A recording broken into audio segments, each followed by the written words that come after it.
Reggie here, and I want to welcome you to another one of my videos. In this video, we are going to take a look at a couple of awesome comics that you might want to consider adding to your collection if you have around $400 to spend. This is an ongoing series that I've been doing in which I'm looking at different price points and awesome books that people may want to actually pick up. But as folks have pointed out in the comment section, I am not a financial planner, so you definitely want to take what I'm saying with a grain of salt. Listen to the rationale, take a look at the books, do your own research, and make a decision for what works best for you. While you're at it, you might also want to consider adding a really awesome comic to your collection called Marcus. This is a book that I am publishing, and you can find a ton of information on SWOLDIERpublishing.com. There is a link in the description. With that said, let's get to the books.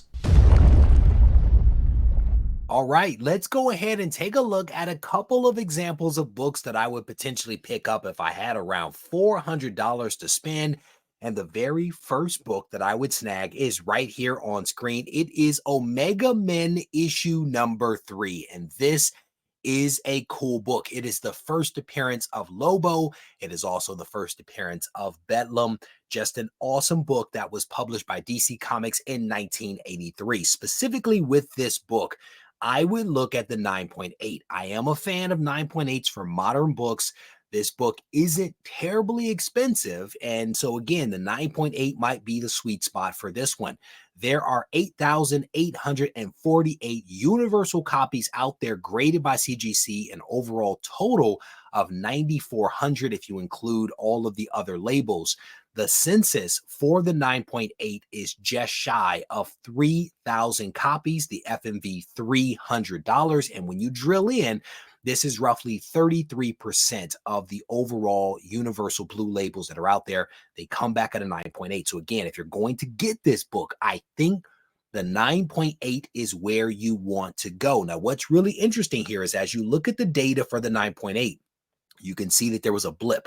There was a blip back here in the early part of 2023, and then there was a fall off. Now, what happened before that blip was a big fall off, right? Big fall off back in October, November of 2022, the beginning of 2023, there was a blip. That blip was caused by Jason Momoa. Jason Momoa was talking about the fact that he was going to be taking on the role of Lobo, and as a result of that, this book popped. The pop is over, and the value of this book has dropped back down to a point at which I think people can actually get in.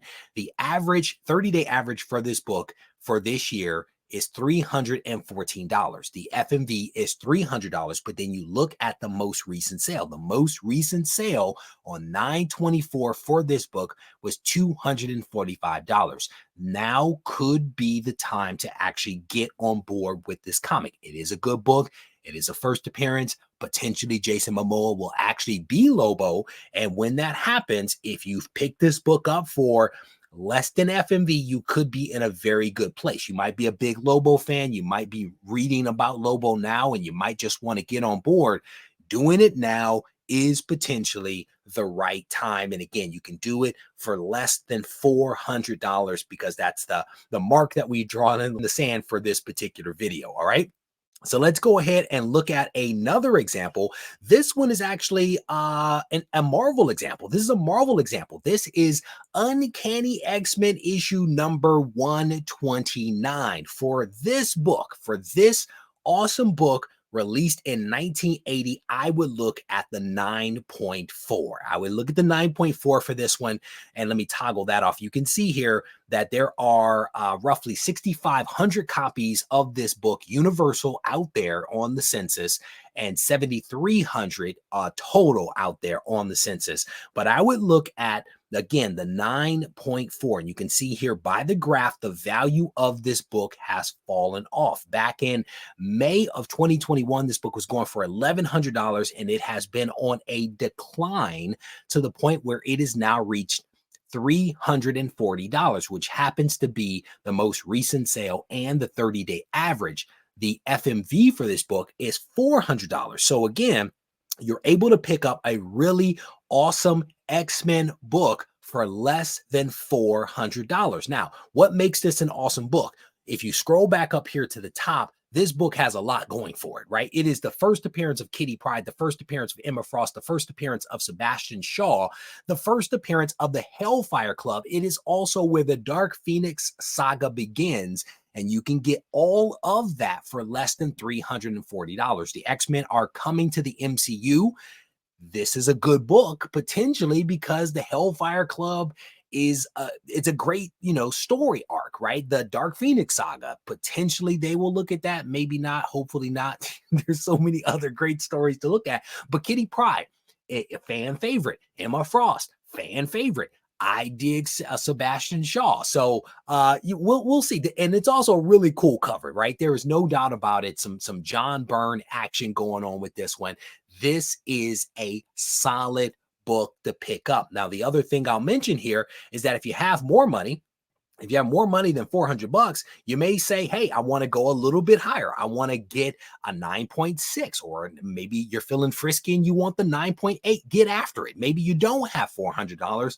Drop it down. The rationale behind this book still holds no matter how much money you have. So if you buy into the rationale, adjust based upon the budget that you have. And I do not think that you can go wrong with X-Men issue number 129, which is why I highlighted it in this video. All right. So let's go ahead and look at one additional example here. And this one is actually another DC comic, a book that I've been meaning to pick up for some time, but just have not pulled the trigger.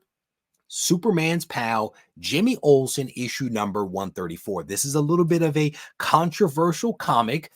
It is the first appearance of Darkseid in cameo on the very last page. That is a mouthful there, right? Because is it a first appearance? Is it a cameo appearance? He's only on one page. A lot of controversy around whether this is a true first appearance of Darkseid or not, or just whether it is a true cameo. Ultimately, you will have to decide that for yourself. But look at the lineup. Neil Adams, Jack Kirby, right there. Two legends worked on this book, and I think potentially that is why people gravitate towards this one. It is a solid book from 1970, no doubt about it. But where would you go? If you had around $400 or so, where would you go? You would go to the 8.5. There are 2,000 copies of this book out there. Not a whole lot that have been graded by CGC, an overall total of 2317. So not a ton of copies out there. The 8.5, there are 179 copies on the census, which is around 24.5% of the population that is available. And when we look at this thing, you can see here the FMV $425, the 30-day average $380. That is also the most recent sale for this book, $380 in August. Before that, in November of 2022, this same book, $525. I would absolutely take $380 over $525, or the price before that, $675 in November of 2022 as well. A great book, some legends that worked on this, a debatable, controversial cameo first appearance kind of thing to Darkseid. Darkseid's a dope character, right? At some point, we're potentially going to get a very good version of Darkseid in the DCU. We may have to wait a little while for it, but it could be cool. I've read a lot of like Darkseid related comics. I dig the character. If you guys haven't read Darkseid War, I recommend it. Check it out. It is a fantastic read. So there you have it. 3 books that I think are pretty solid if you have around $400 to spend: Omega Men issue number 3, X-Men issue number 129, and Superman's pal Jimmy Olsen 134. There you go. So if you enjoyed this video, I definitely want to encourage you to go ahead and give the video a thumbs up. If you haven't subscribed to the channel, I want to invite you to do that as well. And if you want to reach out to me, you can do that on Instagram at Regie Collects. Take care. This thing on? Mic check. I just want to make sure y'all can hear me clearly. Yeah. Should you practice art? or should art be your practice? I had a question, so I asked it. Not to anyone specifically, but to my inner God, you know? The one that's gonna be a master, the one that's more than a rapper, the one that's an educator, the one that seeks enlightenment. He travels with concepts, he's got the mindset expansive. He understands that his time combined with travel and concepts makes his mind convex. Sort of like when you look at a brain scan, straight off meditation, we was concaving until we had that eternal dialogue that created our dialect. Now we in distinct rooms of pure souls having them conversations, synergy and combinations. You fly and we waiting, Indian style in the gold.